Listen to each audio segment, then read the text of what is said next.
एक बार कौरवों ने, बाल्यकाल की बात है, कौरवों ने गधा को पीले कपड़ा पहना करके, पीले वस्त्र में ढक करके और युधिष्ठिर के मार्ग में छोड़ दिया। भैया बोलो मत, सब लोगों से बोल दो, यहां बोले नहीं कोई भी। तो कौरवों ने पीले वस्त्र में ढक करके गधा को छोड़ दिया।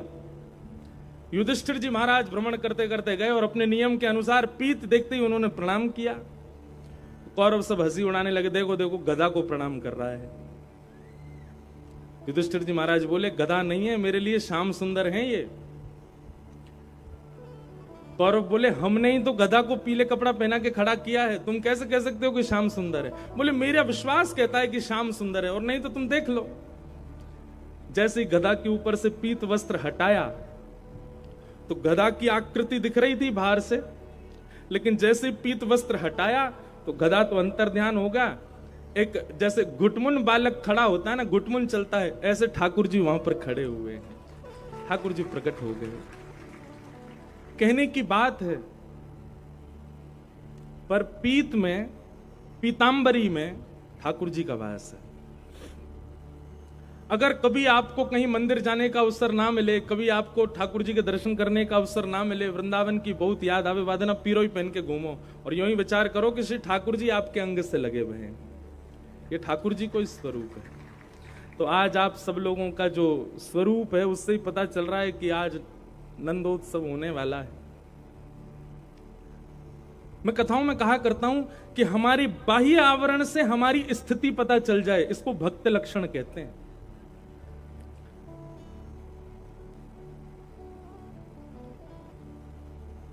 एक ऑरा बनाता है व्यक्ति, एक वातावरण बनाता हुआ चलता है व्यक्ति। भक्त का वातावरण कैसा होना चाहिए? उस भक्त की उपस्थिति से आसपास वालों के चित्त में भी कृष्ण भक्ति प्रकट हो जाए, तब समझो कि वो भक्त है। मीराबाई बहुत सुंदर थी, इतनी सुंदर थी कि महाराज कोटि कोटि नवरत्नों को भी वार दिया जाए मीराबाई पर तो भी कम पड़े, इतनी सुंदर थी मीराबाई। पर मीराबाई का स्वरूप सौंदर्य कैसा था? सामान्य संसार का स्वरूप सौंदर्य ऐसा होता है कि वो देखने वाले के चित्त में भावना प्रकट करता है, देखने वाले के चित्त में वासना प्रकट करता है, देखने वाले के चित्त में कामना प्रकट करता है। पर मीराबाई का स्वरूप कैसा था? इतनी सुंदर थी कि मीराबाई को देख करके यदि किसी के चित्त में काम भी होता था ना, तो काम मर और जाता था, प्रकट तो बहुत दूर की बात है। मीराबाई का जब ब्याह हो गया तो जहां ससुराल था मीराबाई का, वहां संतों की भीड़ लगने लग गई। तो आपके पतिदेव ने जाकर के संतों से पूछा कि आप लोगों को ऐसा मीराबाई में क्या दिखता है कि आप देखने के लिए चले आते हो? तब सब लोग कहते, बोले मीराबाई का स्वरूप ऐसा है कि उनके रूप को देखने के बाद, उनकी एक छटा देखने के बाद में कृष्ण और प्रिय लगने लग जाते हैं। हमारा आपका स्वरूप कैसा है? हमारी आपकी सुंदरता देख के सामने वाला हमसे रीझेगा, पर हमारी आपकी सुंदरता देख के ठाकुर जी से रीझ जाए, ऐसा स्वरूप किसका होता है? ये भक्त का ही हो सकता है। हमारे वृंदावन के परम पूजनीय श्री मलुक पीठ वाले महाराज जी का दर्शन करो, उनको देख के राम जी प्रिय लगेंगे। हमारे बरसाने वाले पूज्य श्री विनोद बिहारी दास बाबा का दर्शन करो, उनको देख के किशोरी जी प्रिय लगती हैं और प्यारी लगती हैं। बाबा प्रिय लगेंगे, महाराज जी प्रिय लगेंगे, पर उनका दर्शन करके ठाकुर जी और ज्यादा प्रिय लगते हैं। हमारे परम पूजनीय श्री प्रेमानंद जी महाराज का दर्शन करो, उनका दर्शन करके राधा वल्लभ लाल जी प्रिय लगते हैं। हमारे कृष्णानंद जी महाराज का दर्शन करो, इनके दर्शन करके गैया की याद आ जाती है। कई लोग तो महाराज जी का नाम भी नहीं जाने तो देखते गैया वाले बाबा जा रहे हैं। हमसे पहचान हमारी नहीं है, हमारी पहचान ठाकुर जी से हो जाए। जलंधर में जब आप गली में निकलो तो आपको देख करके सब लोग, ओ कुंज बिहारी वाले भैया जा रहे हैं। एक तोता था, उसका एक पंख कट गया था, तो उसको एक संत अपने यहां ले गए। संत ने मन में विचार किया कि मैं इस तोते को ऐसा ज्ञान तो दे दूं कि ये जीवन में कभी किसी का शिकार ना बने। तो संत ने उसको एक मंत्र याद करा दिया। तोता से बोलते, भेलिया आएगा, जाल बिछाएगा, दाना डालेगा, फंसना मत, फंसना मत, फंसना मत। और तोता तो तुरंत रट लेता है। संत जब भी उसकी ओर देखते बोलते बोलो तोता, तो बोलता भेलिया आएगा, जाल बिछाएगा, दाना डालेगा, फंसना मत, फंसना मत, फंसना मत। संत बोलते अब इसको तुम याद कर लो अच्छे से। तोता ने याद कर लिया, आते जाते हर समय बस यही बोलता भेलिया आएगा, जाल बिछाएगा, दाना डालेगा, फंसना मत, फंसना मत, फंसना मत। संत बोले अब इसको कोई शिकार नहीं कर सकता, अब ये ज्ञानी हो गया। महापुरुष अपना कमंडल उठाए यात्रा पर निकल गए, तोता को छोड़ गए एक डाल पर। और तोता तो यही बोलता है भेलिया आएगा, जाल बिछाएगा, दाना डालेगा, फंसना मत। इतने में ही एक शिकारी आया, उसने देख लिया तोता। तोता को देखते ही महाराज जैसे ही उसने जाल बिछाया तो तोता ऊपर से बोला भेलिया आएगा, जाल बिछाएगा, दाना डालेगा, फंसना मत, फंसना मत, फंसना मत। भेलिया को लगा ओहो ज्ञानी तोता है, ये तो सब जानता है। एक बार को भेलिया उसे छोड़ के चला गया, बोले ये तो जानकार है भैया। अगले दिन भेलिया फिर आया, उसने आकर के फिर से जाल बिछाया तो फिर से वो चिल्लाया भेलिया आएगा, दाना डालेगा, जाल बिछाएगा, फंसना मत, फंसना मत, फंसना मत। भेलिया बोला ये तो ज्ञानी है, लेकिन डाल पर और भी पक्षी बैठे हैं, इनको तो नहीं पता होगा, इन लोगों को पकड़ ले जाऊं। अब की बार जैसे ही उसने दाना डाला, दाना डालती सबसे पहले वही उड़ा जो गा रहा था, भेलिया आएगा, जाल बिछाएगा, दाना डालेगा, फंसना मत, फंसना मत, फंसना मत। भेलिया ने कहा ओहो रट्टू तोता है, केवल याद कर लिया है, इसको पता नहीं है इसका मतलब। ये जो बोल रहा है वो अपने कहने वाले शब्दों के अर्थ नहीं जानता है, केवल बोलना जानता है। और जैसे ही वो आकर के जाल पर बैठ करके दाना चुगने लगा, भेलिया ने जाल पकड़ा, उसको कमर पर टांगा, तब भी वो कमर पर टंगा टंगा भी बोल रहा है भेलिया आएगा, जाल बिछाएगा, दाना डालेगा, फंसना मत, फंसना मत, फंसना मत।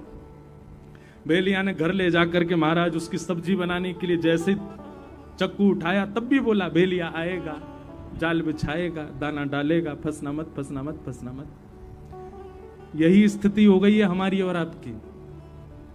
हमको याद तो हो गया है हनुमान चालीसा, लेकिन हमारे जीवन में कर्म रूपी भेलिया जब आता है और हमारे साथ में खूब उपद्रव करता है, तब हम गाते तो भूत पिशाच निकट नहीं आवे, महावीर जब नाम सुनावे, नासरो घर से पीरा, जपत निरंतर अवनोद वीरा, जंगर दे हनुमान चुरावे मनकम। लेकिन कर्म जानता है कि ये इसको मतलब नहीं पता है, ये केवल रटना जानता है, केवल रट लिया है। तो रटने से फायदा केवल इतना होगा कि एक बार आपके दुष्कर्म आपको छोड़ देंगे, ये जान के कि आपको ज्ञान होगा। लेकिन वो कर्म दोबारा जब लौट करके आएंगे, देखेंगे इसने तो केवल रट रखा है, जानता कुछ भी नहीं है। तब उसी के चंगुल में आप सब कुछ जानते हुए भी फंस जाओ। इसलिए भैया ये कथाएं क्यों होती हैं, ये संत जन क्यों अपना गला फाड़ फाड़ करके आप सबके बीच में प्रवचन कर रहे हैं, ताकि आप इन गूढ़ रहस्यों को जानो, समझो, पहचानो, ताकि केवल बाह्य, केवल रटने से काम नहीं चलेगा। उसका भीतरी ज्ञान जो है वही आपके मन को और वही आपकी बुद्धि को शांति प्रदान करेगा, वही आपके कर्म रूपी उस राक्षस से लड़ने का बल प्रदान करेगा। कर्म राक्षस नहीं है, पर कर्म कई बार हमको अज्ञानी जानकर के बहुत प्रगाढ़ हो जाता है, बहुत प्रबल हो जाता है, और उसकी प्रगाढ़ता, उसकी प्रबलता, उसकी निर्दयता के हम शिकार बन जाते हैं अज्ञान के कारण। इसलिए भैया सत्संग रोज किया करो, रोज सुना करो, कुछ ना कुछ नया ही मिलता है आपको। तो उस दिन हम आएंगे मंगलवार को, सब लोग इकट्ठे होना, सुबह 10:30 बजे हनुमान चालीसा का पाठ करेंगे। उसके बाद आप लोगों का नियम है कि आप हनुमान चालीसा अर्थ सहित याद कीजिए, बच्चों को याद कराइए, और हर मंगलवार एकजुट होकर के इस प्रकार हनुमान चालीसा के पाठ कीजिए। और भैया अपने पंजाब को बचा लीजिए, ये साडा पंजाब है, ऐसे बोलेंगे ना, साडा मतलब अपना ना, और ब्रजभाषा हम बोले जी हमारो पंजाब है। कौन को पंजाब है? हमारो।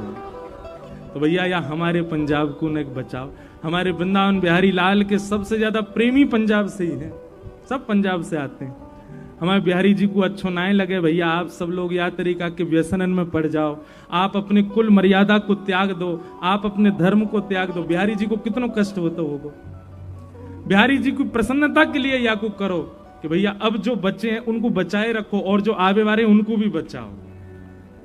सबको सम्मान करो पर अपने घर के रहो, ऐसी हमारी प्रार्थना है। बोले नाथ, जब इंद्र ने मेघमालाओं को आज्ञा की और गड़गड़ करके काले बादलों ने आकाश को घेर लिया, तब आपने धृत मंदर आपने एक पर्वत को उठाया। पर कैसे उठाया? बोले श्रीमुख चंद्र चकोर जय जय देव। हमारे पीछे श्रीनाथ जी दिख रहे हैं आपको? ये गिरधरधारी स्वरूप है ठाकुर जी का। नेत्र कहां है ठाकुर जी के? नीचे ऐसे खड़े हैं ठाकुर जी। तो ऐसे क्यों खड़े हैं? तो जयदेव महाप्रभु कहते हैं, बोले भगवान एक शिला के ऊपर खड़े हैं, हाथ में गिरिराज जी धारण कर रखे हैं, लाखों ब्रजवासी चारों ओर गिरिराज जी के नीचे ओट लेकर के खड़े हैं, लेकिन ठाकुर जी के ठीक सामने हमारी किशोरी जी खड़ी हैं, हमारी बरसाने वाली खड़ी हैं। ठाकुर जी ने जैसे गिरिराज जी धारण किए, सामने किशोरी जी को निहार रहे हैं, इसलिए ठाकुर जी के नेत्र नीचे हैं, किशोरी जी को देख रहे हैं। जयदेव महाप्रभु कहते हैं, बोले भगवान आपने 7 दिन 7 रात्रि पर्यंत गिरिराज जी धारण करके रखे, क्या इंद्र को पता नहीं चला कि आप भगवान हो? 21 किलोमीटर लंबा चौड़ा पर्वत कोई बालक उठा ले और देवता उसके बाद भी ये विचार नहीं कर पा रहे कि ये भगवान नहीं है? ऐसा हो नहीं सकता ठाकुर जी। इतने विशाल पर्वत को आपने वाम हंस की कन्नी उंगली के नख पर धारण कर लिया, देवताओं में तो अफरा तफरी मच गई थी। जयदेव महाप्रभु कह रहे हैं, और सब दौड़े दौड़े इंद्र के पास गए, बोले इंद्र अभी वर्षा बंद कर, देख नहीं रहा है कौन है? साक्षात परमात्मा है, उन्होंने ही नख पर गिरिराज जी धारण किए, कोई सामान्य बालक नहीं कर सकता, अरे कोई राक्षस भी ये नहीं कर सकता, ये साक्षात जगदीश्वर हैं, अभी वर्षा बंद कर दे, नहीं तो तेरा हाल अच्छा नहीं होगा।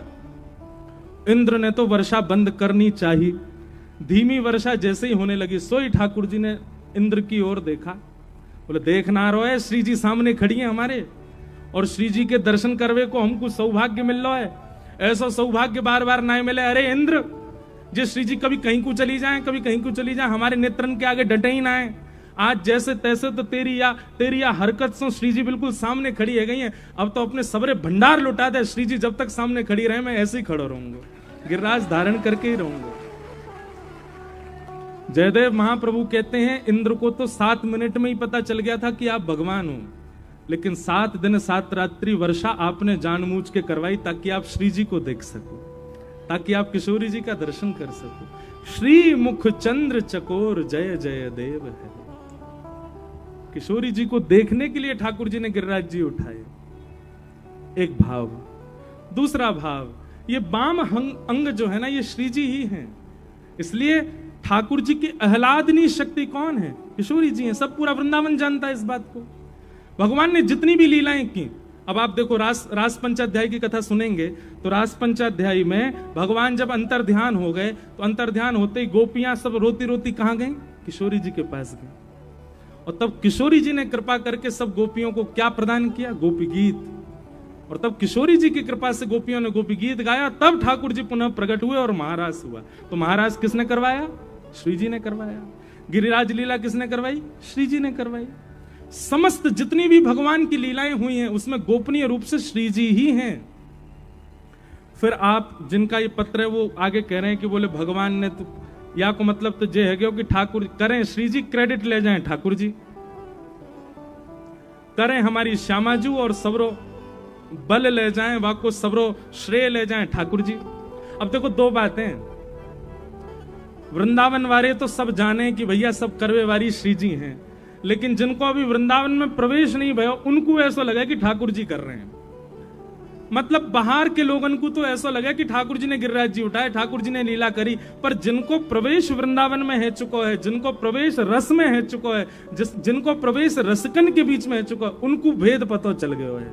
ठाकुर जी कछु ना करें, हमारे माई श्यामा जू को राज। बाहर वाले इनको यूं लगे प्रधानमंत्री सब काम कर रहे हैं, प्रधानमंत्री ये कर रहे हैं, प्रधानमंत्री की इच्छा से ये हो रहा है, लेकिन अंदर वालों को सब पता होता है प्रधानमंत्री के नीचे बहुत बड़ी टीम बैठी है जो सारे काम कर रही है।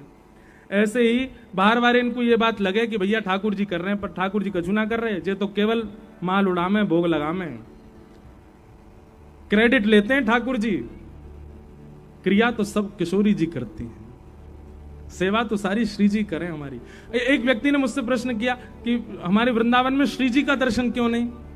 बिहारी जी में बिहारी जी बैठे हैं, बगल में गादी रूप में श्री जी बैठी हैं, राधा वल्लभ जी के बगल में भी गादी रूप में श्री जी बैठी हैं, राधा रमन जी में भी बगल में चूड़ामणि रूप में श्री जी बैठी हैं।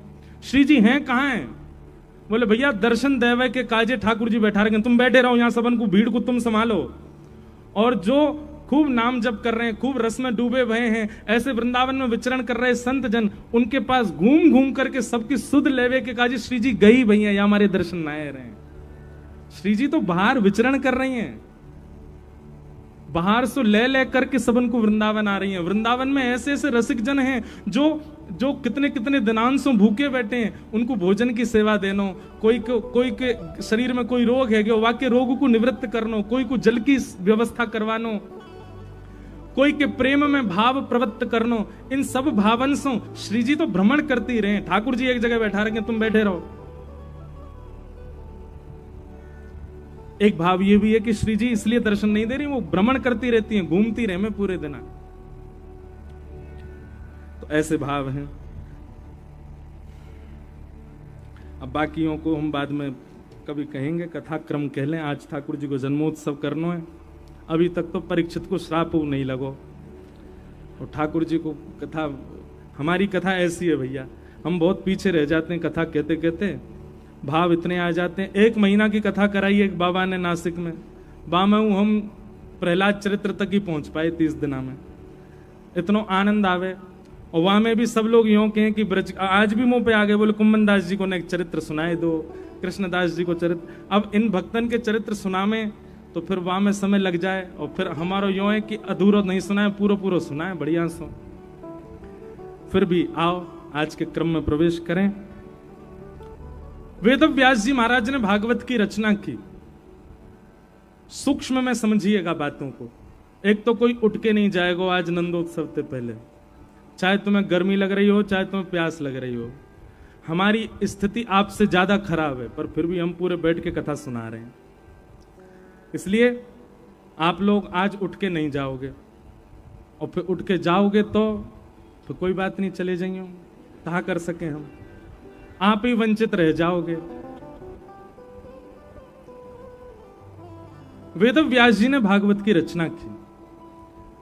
जब वेद व्यास जी महाराज पहले ही 18 उप पुराण लिख चुके थे, 17 महापुराण लिख चुके थे, 4 वेद लिख चुके थे, महाभारत लिख चुके थे, तो फिर एक और भागवत ग्रंथ लिखने की आवश्यकता क्यों हुई?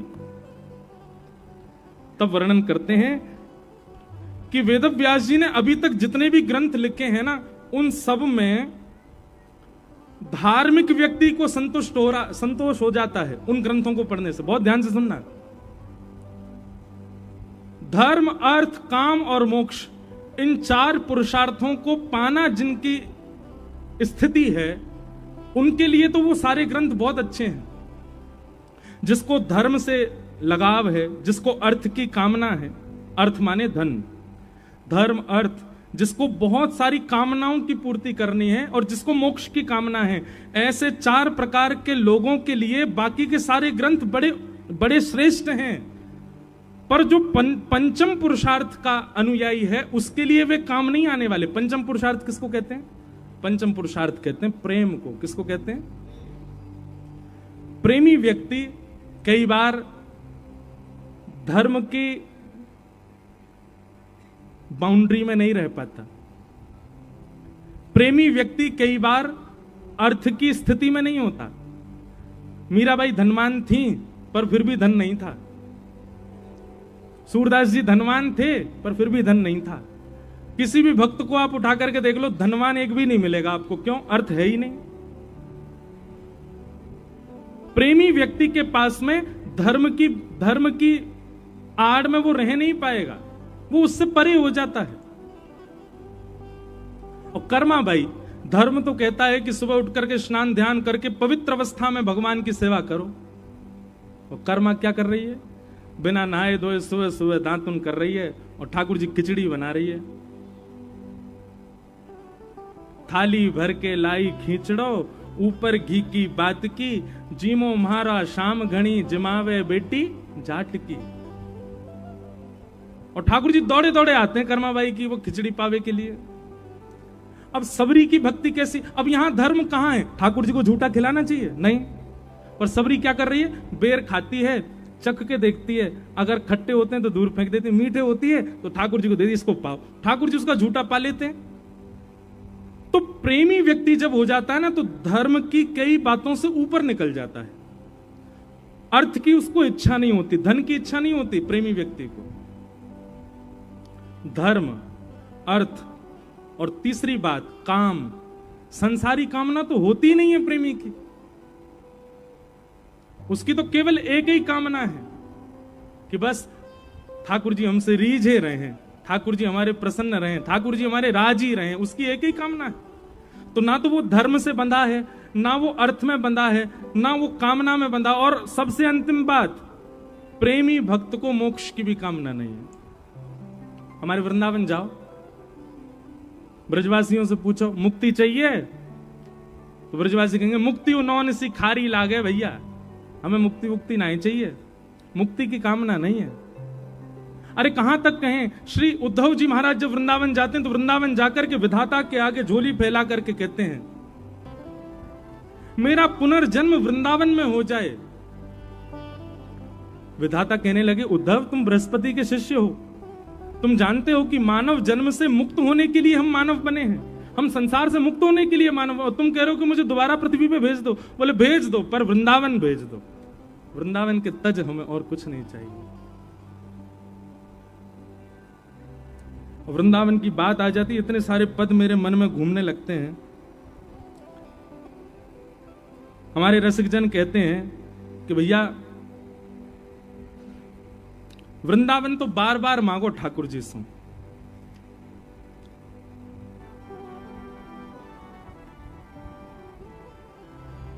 श्री जी से भी यही वरदान मांगो कि हे श्री जी कृपा करो, हमें वृंदावन प्रदान करो।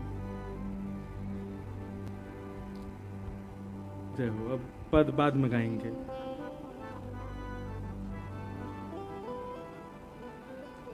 बोलो वृंदावन धाम की जय। हमारे श्री हरिराम व्यास जी, उन्होंने वृंदावन रस को खूब गाया। हरिराम व्यास जी कहते हैं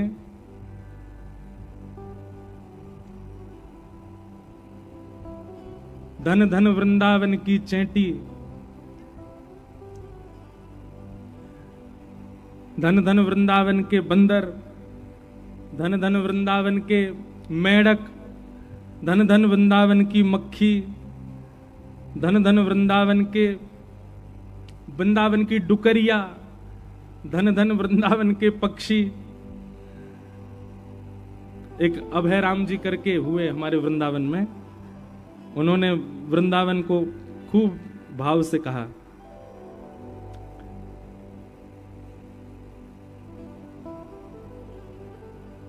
सुंदर भाव है, मिल जाए तो गाऊं अभी। धन धन वृंदावन के बंदर, आन कान कहू की नहीं माने, लूटे सबके अंतर। धन धन वृंदावन के कौन? बंदर। धन धन वृंदावन के बंदर, आन कान काहू की नहीं माने, लूटे सबके अंतर। गैल गिरारे कूदत डोले, कहां हवेली मंदिर। धन धन वृंदावन के बंदर। ऐसे ही इन्होंने खूब सारे भाव लिखे। धन धन वृंदावन की चेंटी, धन धन वृंदावन की कोयल कारी, जिन बागन में रहे सदाई, बोलत है मतवारी। धन धन वृंदावन की कोयल कारी। धन धन वृंदावन के विरक्त संत, कैसे? बोले प्रात होए जमुना में नहावे, आछे रज सेवंत, ब्रजवासन के टुकड़ा पामे, भोजन करें एकांत। धन धन वृंदावन के संत। और क्या कह रहे हैं? धन धन धन धन वृंदावन के गधा, माटी ईंट पीठ पे ढूंढे, सबके बनावे द्वारे, गैल घाट में करें जीविका, हैकत है मतवारे। अरे भैया धन्य है वृंदावन के गधा। बोले काय को? ब्रजवासी के घर बनाए इनने, अपनी पीठ पर उठा उठा के सीमेंट ले गए, मट्टी ले गए, ईंटा ले गए, तब जाके ब्रजवासी इनको रहवे के घर बनाए इनने। धन धन वृंदावन की चेटी, क्यों? बोले महाप्रसाद को किनका लेके जाए, भिले में बैठी है गयो ज्ञान ध्यान हृदय में, व्याधि जन्म सो मेटी, धन धन वृंदावन की चेटी। धन धन वृंदावन के मेढक ठाकुर की मोरी पे बैठे, बोले न्यारे न्यारे, महाप्रसाद को पानी पी में मिट गए पाप सवारे। धन धन वृंदावन के मच्छर, काय को? साधु संत के अंग को खामे भजन करावन वारे। बोले भजन करें पूरे दिन साधु संत, पूरे दिन राधे राधे राधे राधे जपें साधु संत, और उनके अंग को जाकर के मच्छर खा जाए, उनके रक्त की एक बूंद लेकर के वो मच्छर मर जाता होगा तो वाकू वैकुंठ मिलता होगा। क्यों? बोले राधा राधा जब्बे वारे संतन को खा के आया हो भैया। धन धन वृंदावन के मच्छर प्यारे, जमुना तीर नीर पे बैठे, गुंजारे मतवारे, धन धन वृंदावन के मच्छर प्यारे। ऐसे वृंदावन तो भैया अद्भुत है। हम ब्रजवासी को मुक्ति की कामना नहीं है, हम तो एक पद गाते हैं, बधाई में। आज नंदोत्सव है ना, सब लोग झोली फैलाओ, बधाई लो। अभी ठाकुर जी को जन्म नहीं भयो, पहले बधाई लो। सब लोग गईयों मेरे संग में हैं। हम अपने गिरधर लाल जी के जन्मोत्सव पे यही बधाई मांगते हैं ठाकुर जी से। मिलता है निज ब्रज मतलब निज वृंदावन।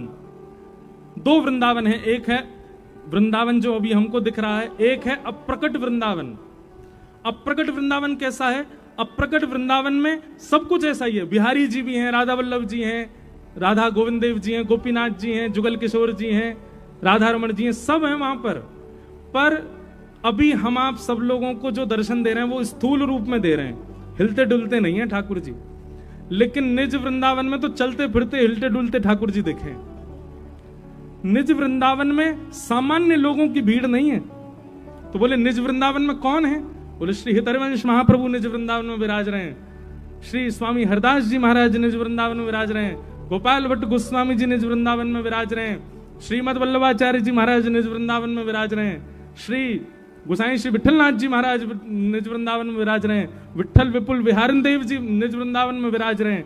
ये सारे रसिक जन, मीराबाई, करमेती बाई, ये सब हैं निज वृंदावन में, और इन सबके प्रत्यक्ष दर्शन होते हैं। वृंदावन को भजवे वारो वृंदावन से कभी दूर ना जावे, वो वृंदावन को भजतो भजतो प्राण त्याग के फिर वृंदावन में ही आ जावे। लेकिन 4 प्रकार से। पहला, जन्म वृंदावन में हो जाए, मृत्यु कहीं भी हो जाए। दूसरा, जन्म कहीं भी है जाए, अंतिम श्वास वृंदावन में निकल जाए। तीसरा, जन्म कहीं भी है जाए, मृत्यु कहीं भी है जाए, बस अंतिम श्वास निकलते समय या तो ब्रज को प्रसाद मिल जाए, या ब्रज की कोई बात बता दे, या ब्रजवासी दिख जाए। अंते यामति सा गति, अंत में मरते मरते ब्रज को दर्शन है जाए या ब्रजवासी को दर्शन है जाए, तो भी उसको ब्रजमंडल प्राप्त हो जाएगा। और चौथा सबसे अनूठा और सबसे अद्भुत उपाय क्या? जन्म भी कहीं है जाए, मृत्यु भी कहीं है जाए, अंतिम समय में ब्रज की कोई बात भी नहीं सुनावे, केवल अंतिम संस्कार हैवे से पहले आपकी शव यात्रा में कोई ब्रजवासी 11 कदम चल जाए, वासु ब्रज मिल जाएगा। ऐसी ब्रज की महिमा है। और ये कोई और नहीं, स्वयं महादेव बता रहे हैं पार्वती जी को। इतनी कृपा है ब्रज की। तो भैया ब्रजवासी मुक्ति की कामना ना करें, ब्रजवासी तो यूं के हमको फिरते ब्रज मिल जाए, बस यही चाहिए हमें। प्रेम लक्षणा भक्ति जिसके चित्त में होगी वो मुक्ति की कामना नहीं करता है। श्रीमद् भागवत में स्वयं कपिल देवूति संवाद में भगवान कहते हैं, दीयमान न ग्रहणंती। प्रेमी भक्त कैसा होता? बोले उसको मैं मुक्ति देता हूं, वो भागता हो रहा है, बोले नहीं मुक्ति नहीं चाहिए। तो क्या चाहिए? बोले हमको वृंदावन दे दो, हमको ब्रज दे दो। ब्रज वृंदावन में रहेंगे, दिन रात आपका नाम गाएंगे, कथा सुनेंगे, दिन रात आपके दर्शन करेंगे, बस यही हमारा जीवन बन जाए, ऐसी कृपा करो। तो भागवत जी की रचना क्यों की वेद व्यास जी ने? चतुर्विध पुरुषार्थ का पालन करने वाले लोगों के लिए बहुत सारे ग्रंथ हैं, पर जो प्रेम के उपासक हैं उनके लिए आपने क्या लिखा? तब व्यास जी महाराज मन में चिंतन करने लगे, बोले कि मैं क्या करूं? बोले कि अब समाधि लगाइए और ऐसे ग्रंथ का निर्माण करो जिसको पढ़ने सुनने के बाद भगवान में श्रद्धा नहीं, भगवान में विश्वास नहीं, भगवान में आस्था नहीं, भगवान से प्रेम हो। आस्था, विश्वास, श्रद्धा ये तो नास्तिकों की भी कई बार हो जाती है, पर ठाकुर जी से प्रेम हो जिस ग्रंथ को सुनकर के, ऐसा कोई ग्रंथ लिखिए वेद व्यास जी। तब वेद व्यास जी महाराज ने भगवान के प्रेम स्वरूप का चिंतन करते हुए 18वां पुराण लिखा, जिसका नाम है श्रीमद् भागवत महापुराण।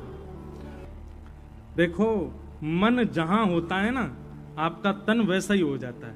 मन आपका कथा में होगा तो ना आपको भूख लगेगी, ना प्यास लगेगी, ना पाँव में दर्द होगा, ना पसीना की पता होगी। मन को लगा लो ठाकुर जी, बड़े भाव से सुनो। अजब कुमारी, रोज ज्वर चढ़ता था उनका, ज्वर उतरे नहीं किसी औषधि से। उन्होंने पिताजी से कहा, पिताजी ये रोग ऐसे नहीं जाएगा, मुझे आप वृंदावन भेज दो और मैं सदा के लिए वृंदावन रहूं, वहीं ठाकुर जी की सेवा करूं। चाकर रहसू बाग लगासू, नित उठ दर्शन पासू, वृंदावन की कुंज गलन में हरि की लीला गासू। श्याम मने चाकर राखो जू, हरि जी मने चाकर राखो जू। पिताजी मुझे वृंदावन भेज दो। पिता राजा थे, मना कर दिया, बोले बिल्कुल नहीं, तुझे दर्शन करने जाना है, तू चली जा, सेना तेरे साथ जाएगी, दर्शन कर, 2-4 दिन रुक, वापस आ जा। रुकने के लिए नहीं। क्या कहेंगे लोग, राजा की बेटी राजकुमारी वृंदावन बस गई, वहां जाकर दासियों की तरह रहती है। पिता ने आज्ञा नहीं दी। अजब कुमारी 4 दिन के लिए वृंदावन आई। बहुत ध्यान से सुनना। और वो मंदिर में पीछे खड़ी होती है सबसे, और दूर खड़ी खड़ी ठाकुर जी के सामने रोते हुए कहती है, श्रीनाथ जी के सामने, पिताजी तो नहीं मान रहे, आप मान जाओ। 2 ही ऑप्शन है मेरे पास, या तो मुझे यहां बसा लो या फिर आप मेरे साथ चल दो, क्योंकि मैं आपके बिना नहीं रह सकती। पर ठाकुर जी तो बड़े ऐंठीले हैं ना, यूं ही खड़े रहे, कुछ करते थोड़ी है, चाहे कितना रो कितना फिपियाओ इनके आगे, यूं ही खड़े रहेंगे। कोई इन पे दया तो आती नहीं इनको बिल्कुल भी। अजब कुमारी ने लेकिन इसका एक उपाय ढूंढा और मंदिर के अधिकारी के पास जाकर के बोली, मुझे मंदिर में कोई सेवा दे दो। अधिकारी जी बोले, मंदिर में तो सारे पुरुष ही सेवा करते हैं, और तुमको कैसे सेवा देते हैं? बहुत प्यार प्रार्थना की तो अधिकारी जी बोले, अच्छा तुमको कुछ कला आती है, नाचना आता है, गाना आता है, कुछ आता है तुम पे? बोले, मैं राजकन्या हूं, राजकुमारी हूं, राजकुमारियों को ज्यादा ऐसे नाचना गाना वो नहीं है, हमारे पिताजी को पता चल गया तो बहुत नाराज होंगे। तो बोले, फिर क्या क्या करोगी ठाकुर जी, क्या कुछ तो करो सेवा। तो उसने कहा, मुझे चौसर खेलना बहुत बढ़िया आता है, मैं ठाकुर जी के संग चौसर खेलूं? तो बोले, हाँ तुम यही किया करो, तुम ठाकुर जी के साथ चौसर खेला करो। तो अजब कुमारी क्या करती थी, राजभोग के बाद दर्शनार्थी पीछे से दर्शन करते, वो सन्मुख बैठ के श्रीनाथ जी के और चौसर खोल करके और पासा एक बार अपनी तरफ से चलती और दूसरी बार ठाकुर जी की तरफ घुमा के ठाकुर जी की तरफ से चलती, ठाकुर जी की तरफ से खेलती ठाकुर जी के साथ। अजब कुमारी चौसर खेलने में इतनी निपुण थी कि उससे कोई जीत ही नहीं सकता। महाराज जब वो चौसर खेलती थी ना, तो जब अपनी चाल चलती और जब ठाकुर जी की चाल की बारी आती तो सामने श्रीनाथ जी को पसीना आ जाते, बोल अब मैं हारूंगा, जो मुझे हरा देगी। और जब उनके प्रश्वेत के बिंदु आते, अजब कुमारी उस प्रश्वेत को बिंदु को देख लेती और बिंदु को देखते देखते ऐसी चाल चलती कि ठाकुर जी जीत जाते, वो हार जाती। सोई ठाकुर जी की 2 दतुइयां दिख जाती, हंस जाते ठाकुर जी खड़े खड़े। इस छवि का अवलोकन अजब कुमारी करती। 3 दिन तक तो ठाकुर जी जिताए वाने। अब आया चौथा दिन, जिस दिन उसको वापस जाना था। आज सुबह से ही आंखें लाल पड़ी हैं, मन घबरा रहा है, हाथ पैर कांप रहे हैं कि अब वापस जाना है। और ठाकुर जी यहां मंद मुस्काए, बिल्कुल सज धज के खड़े, आ जाऊं मैं जीतूंगा। अजब कुमारी ने सामने चौसर बिछाया और ठाकुर जी को देख रही है, अश्रु भरे हैं नेत्रों में, क्रोध में देख रही है। बोले आज नहीं जीत पाओगे आप, हर बार आप जीतोगे ऐसा थोड़ी होगा, आज तो मैं हरा के जाऊंगी आपको। तो मानो मनी मन ठाकुर जी कह रहे हैं मेरी नाक कट जाएगी, ऐसा मत करे, मुझे जिता जा। अजब कुमारी बोली आज नहीं जिताऊंगी, आज तो आपको हारना ही पड़ेगा। और अजब कुमारी ने ऐसी ऐसी चाल खेली, ऐसी ऐसी चाल खेली, और दिना तो प्रश्वेत आते ठाकुर जी को, आज तो पूरे वस्त्र ही गीले है पसीना आते। ठाकुर जी घबरा रहे हैं, बोले आज हरा देगी जी, आज नहीं मानेगी। बस अंतिम चाल चलनी थी और ठाकुर जी पूर्ण रूपेण हार ही चुके हैं, अब जीतने की कोई गुंजाइश नहीं है। गुसाई लोग सब खड़े होकर के देख रहे हैं, बोले भैया आज तो हमारो लाला हार गए हो। अजब कुमारी की एक चाल, और उस एक चाल में जीत हार का निर्णय हो जाना था। जैसे ही अजब कुमारी पासा घिसने लगी, सामने खड़े ठाकुर जी मानो मंद मंद कह रहे हो, कछु मांग ले, जो मांगेगी सो दूंगा, लेकिन मुझे जिता दे। अजब कुमारी बोली मांग लूं? बोले हाँ मांग लो, वचन दो जो मांगूंगी सो दोगे। बोले दूंगो, लेकिन पहले मुझको जिता। बोले देख लेना, पीछे मत हटना, पर मैं कुछ भी मांग सकती हूं। बोले तू जो मांगेगी सो देंगे, लेकिन आज मुझको जिता दे। और ऐसा पासा परोसा कि अंतिम बाजी में ठाकुर जी जीत गए और अजब कुमारी हार गए। और जैसे ही अजब कुमारी हारी, श्रीनाथ जी उसकी गोद में प्रकट हो गए, प्रकट होकर उसका आलिंगन कर लिया और आलिंगन करके बोले मांग तो को क्या चाहिए, जो मांगेगी सो देंगे। अजब कुमारी बोली चलो मेरे साथ राजस्थान, वहीं बस जाओ मेरे यहां, आपको नित देखूं, नित आपका दर्शन करूं, आपको देखे बगैर अब मैं एक क्षण नहीं रह सकती, आप चलो मेरे साथ। ठाकुर जी तो घबरा गए। ठाकुर जी बोले मैं ब्रज तज कैसे जाऊं, मैं ब्रज छोड़ के कैसे जाऊं। अजब कुमारी बोली अब बात से पीछे मत हटना, आपने वचन दिया था जो मांगूंगी सो दोगे, अब मैंने मांगा है तो दीजिए।